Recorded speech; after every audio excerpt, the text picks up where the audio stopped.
Welcome to the Old Time Radio Westerns. I'm your host, Andrew Rhynes, and let's get into this episode. This episode is going to be Frontier Gentleman. Original air dates October 19th, 1958, and the title is The Preacher. Let's get into it, and I hope you enjoy. Before I left Deadwood in Dakota Territory, I saw the beginning of winter and the end of a man.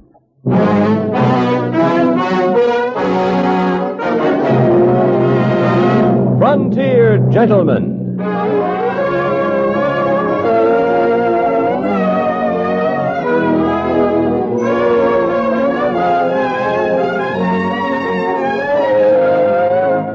Herewith an Englishman's account of life and death in the West. As a reporter for the London Times, he writes his colorful and unusual stories. But as a man with a gun, he lives and becomes a part of the violent years in the new territories. Now, starring John Dehner, this is the story of J.B. Kendall, Frontier Gentleman.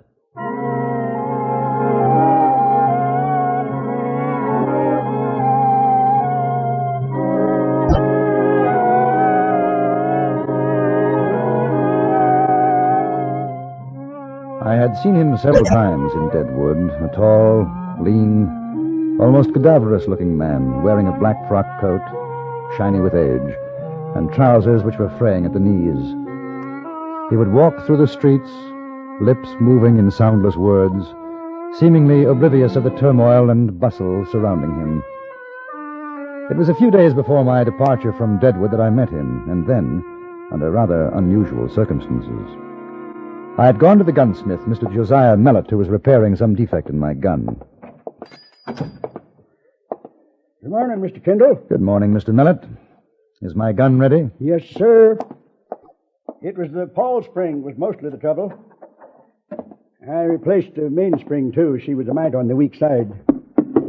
I smoothed the action down some like you asked. Want to see how she feels?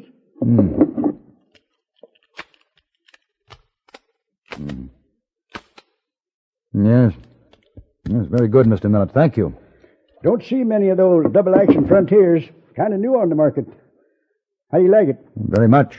Good weight and quite accurate. Oh, I'll need some cartridges. Box? 2, I think. So you're pulling out of Deadwood, eh? In a couple of days. Going east? As far as the Missouri. I'll be taking the boat down to St. Louis. I'd sure like to see that old town again. Been more than 15 years since I was there. Oh? Will there be anything else, Mr. Kendall? No, I don't think so, thank you. How much do I owe you? Let me see now. I wish to purchase a gun. Yeah, be with you in a minute, mister. Please, there's no time. I must have it now. As soon as I'm through. You don't understand. There's a man looking for me. He'll kill me. No, he won't. Not in here, he won't. You can see I him don't right allow out the shooting in window my there. place. Not with all this black powder around. No, sir. Please. Now, you just take it easy, mister. It's all right, Mr. Mellett. I don't mind waiting. Thank you, sir. So you want a gun. What kind of a gun? It doesn't matter. Something with which I can protect myself. And, mister, you take my advice. You go on up to the marshal's office. Tell him what's what, and he'll give you protection. No, I wish to buy a weapon. If you're not used to shooting, it won't do you much good. Mr. Mellett's right. He's out there waiting for me now. When I leave here, he'll kill me. Who? It doesn't matter. I beg you to sell me a gun. Look here, I think Mr. Mellett's idea is the best. Let me walk with you to the marshal's office. It wouldn't do any good. You don't know this man. He'll stop at nothing. Well, I don't mind taking the chance. It's quite possible if he sees you with someone, he won't be as anxious to start shooting. Yeah, good advice if you ask me. Mister, you're as good as dead if you try throwing lead against a man who knows guns. You wouldn't have a chance. If you'll just wait a moment while I load.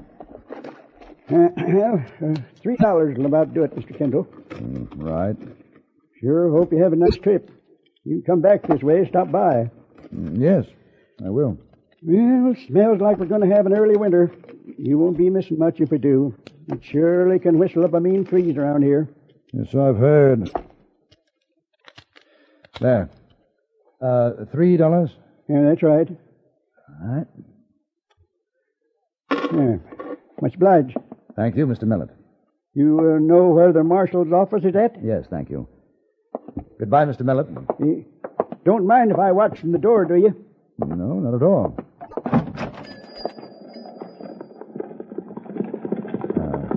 You see him? Yes. Across the street. Ah, yes. So long. Thanks again, Mr. Mellett. Do you mind my asking why he wants to kill you? It's a thing that happened some years ago, a private matter. Oh, I'm sorry, Mr. Yorby. Thomas Yorby. I'm Yorby. very grateful to you. Mr. Kendall, isn't it? Yes. The marshal can't help me. Nobody can.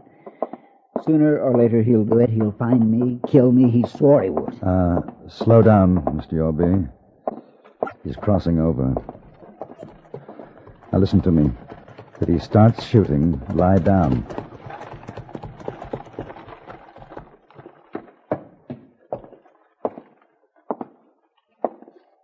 Morning, preacher.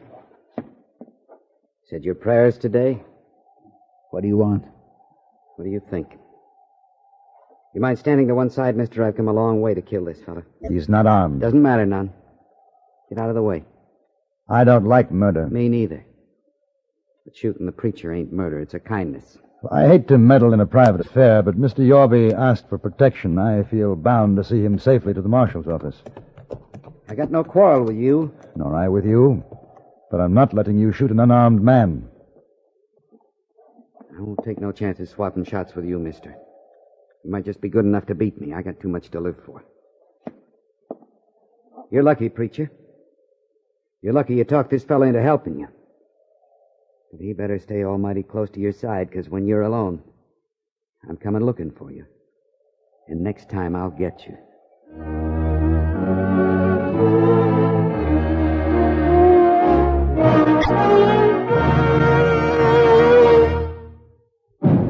New from Chrysler Corporation. The cars that can do in 59 that can do what they look like they can do. They're the cars of the forward look. 59, they can do more than other cars can do. For you, drive the cars that can do. Drive the cars that can do. Plymouth, Can do. Dodge, Can do. DeSoto, Can do. Chrysler, Can do. Imperial. Can do. The cars that can do in 59 that can do what they look like they can do. They're the cars of the forward look. 59, they can do more than other cars can do. For you. See the new Plymouth and the new Dodge at your dealers now. See the new DeSoto, Chrysler, and Imperial Friday, October 24th. The cars that can do. For you.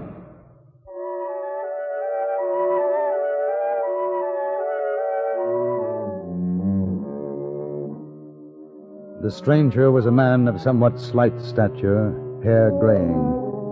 As he walked away, I noticed that he had a limp. Then he disappeared into a saloon. My companion, Thomas Yorby, passed a shaking hand across his face.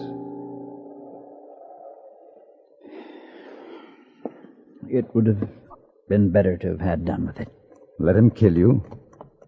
I'm tired, Mr. Kendall. He'll keep his word. There'll be no rest, no peace for either of us.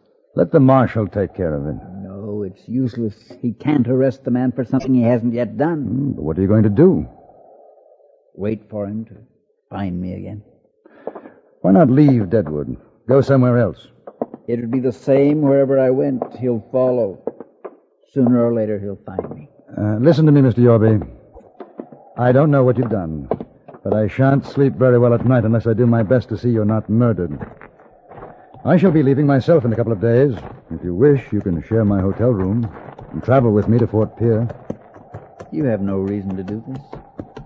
For all you know, he may have every right to want to kill me. That's possible.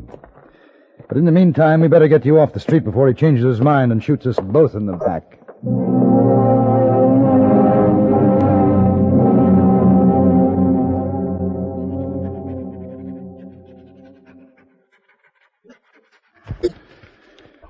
There.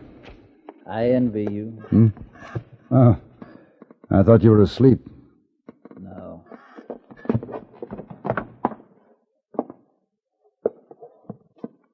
Mr. Yorby, there's one thing I should like to know.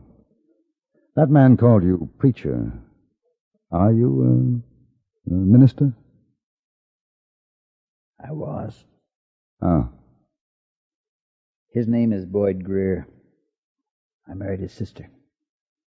She died in Hayes City. He blamed me for it. That was 5 years ago. You say you were a minister? After the death of my wife, I could no longer preach the gospel. When she was lost to me, I lost faith. I cared about nothing. Why does Greer blame you? He was against my taking her to Hayes. It was a rough town. I wanted to preach there. She insisted upon going with me. There was trouble, the shooting. She died. And he blamed you for that, huh? After her death, I left Hayes, wandering, finding enough work to keep myself alive. But wherever I went, always the knowledge that he was looking for me. Now he's found me. And there's nothing else, huh? Yes. It's the thing that keeps me from sleeping in the night. The knowledge that the shooting could have been prevented. How did she die? Years ago, there was a young man who had come out of the war knowing only how to kill. He joined other young men who had the same emptiness of purpose. They drifted to Arizona Territory and on north into Kansas. The young man was called the Torigo Kid. He knew how to use a gun. The others followed him. Then one day he heard an old man, a preacher. He heard the words, and he knew that his life was meaningless. He threw away the gun. He swore never to use it again. He studied with that old man, and he learned about good. He became a preacher and met a woman who loved him. You were the Torigo Kid. In Hayes City, I was with my wife preaching in a saloon. She had a sweet voice, sang the hymns. Then somebody recognized me. There were words. It happened so quickly. A gun was put into my hand, and there was shooting. When it was finished, the man who knew me was dead, and she was dead, too. I threw down the gun and ran away. Does Greer know about the Torigo Kid? He found out. When you came to the gunsmith shop to buy a gun, you were going to kill him? I couldn't. I knew I couldn't. That's why I let you talk me out of it. If you had a gun?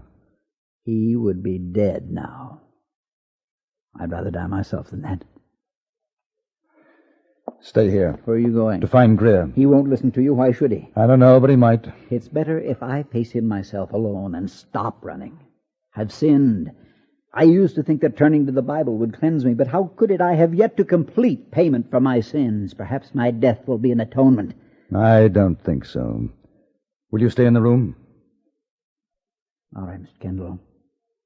I'll stay.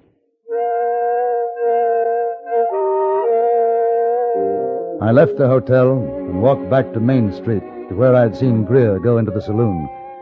I found him there, sitting at a table in a dark corner, staring moodily into a glass of whiskey.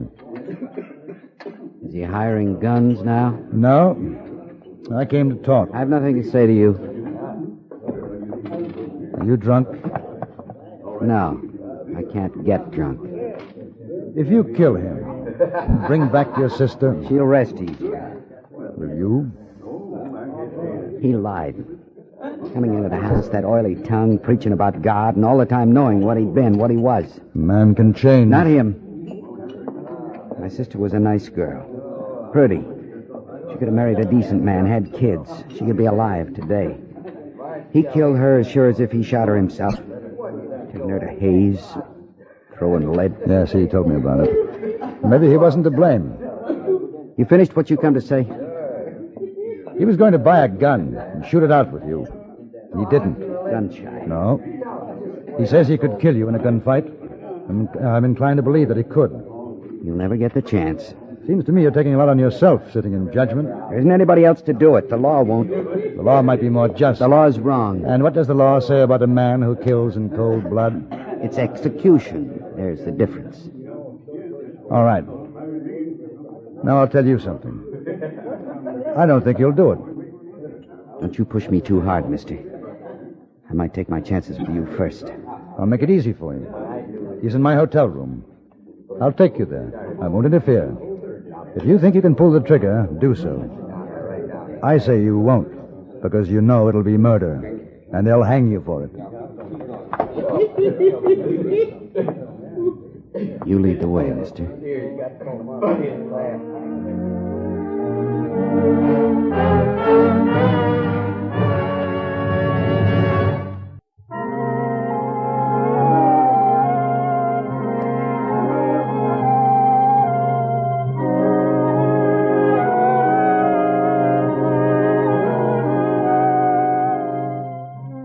The sky was overcast as we walked up the main street of Deadwood to the hotel. There was a chill in the air, and the steep slopes on either side of the road closed in over us, oppressive, dark. After talking to Greer, seeing him, I had reasoned that in my presence he would not kill his brother-in-law, even if given the chance. It was a risk, but the risk of allowing the two men to meet alone was greater. We walked down the shadowy hallway to my room.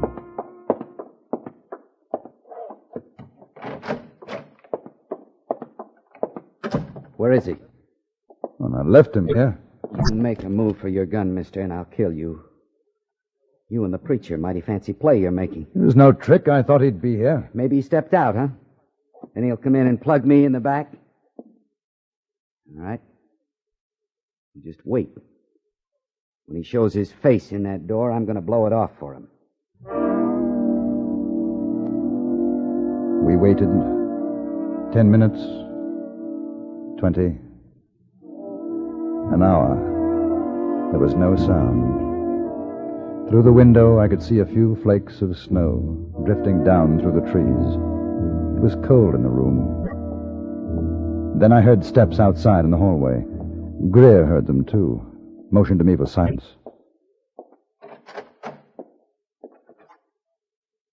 Come on in, preacher.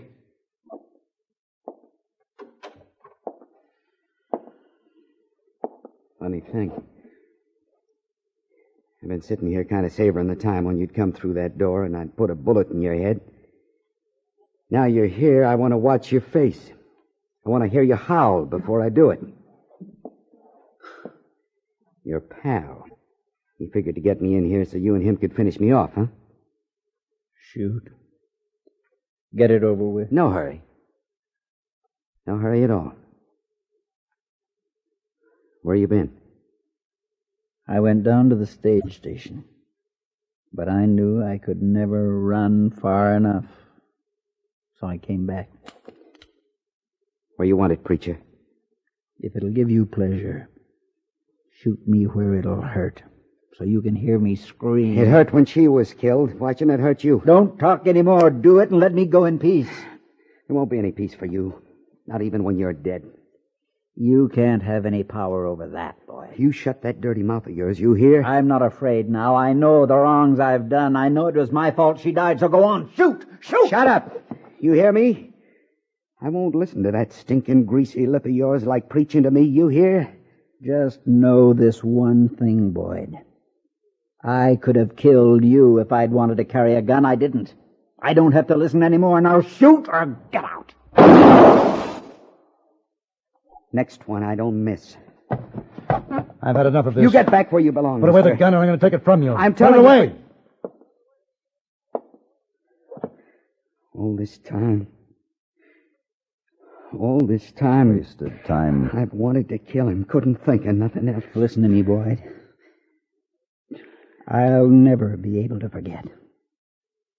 I loved her. Because of me, she's dead. I think I'm sorry you didn't shoot me. Then I wouldn't have to remember. And that's good. It's a good thing. Mister, I'm obliged to you. I'm much obliged.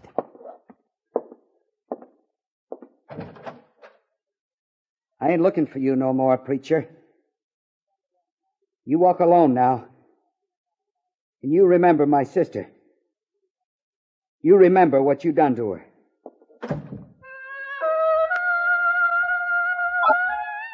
Thomas Yorby stood looking at the door for a moment. Then, without a word, he opened it and went out.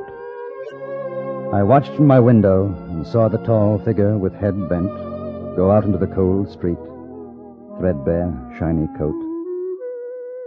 He walked away and was lost in a swirl of snowflakes.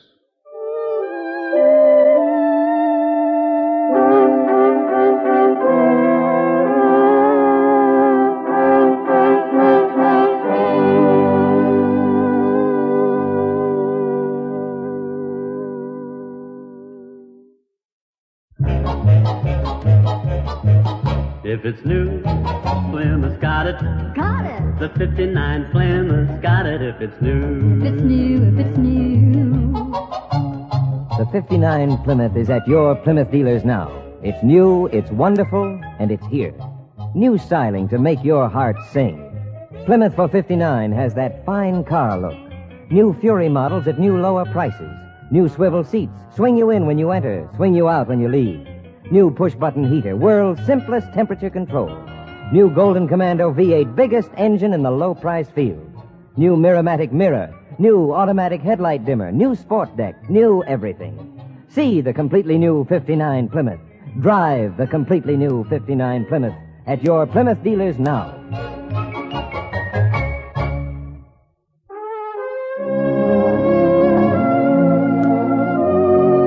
Frontier Gentleman was written, produced, and directed by Antony Ellis and stars John Dehner as J.B. Kendall.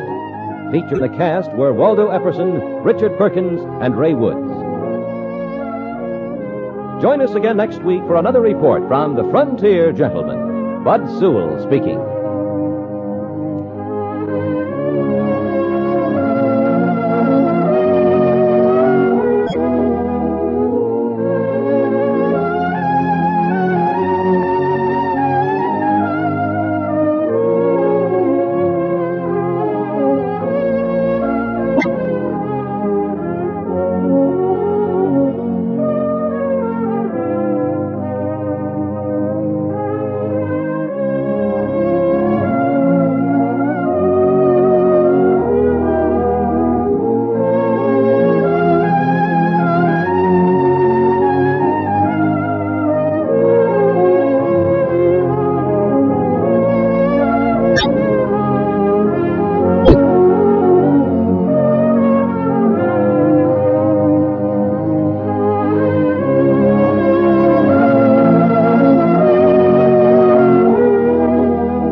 This has been a presentation of OTRWesterns.com, and we hope you enjoyed. Please take some time to like and rate our shows in your favorite podcast application. Follow us on Facebook by going to OTRWesterns.com/Facebook.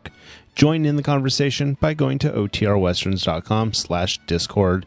And don't forget to send us an email, podcast@OTRWesterns.com.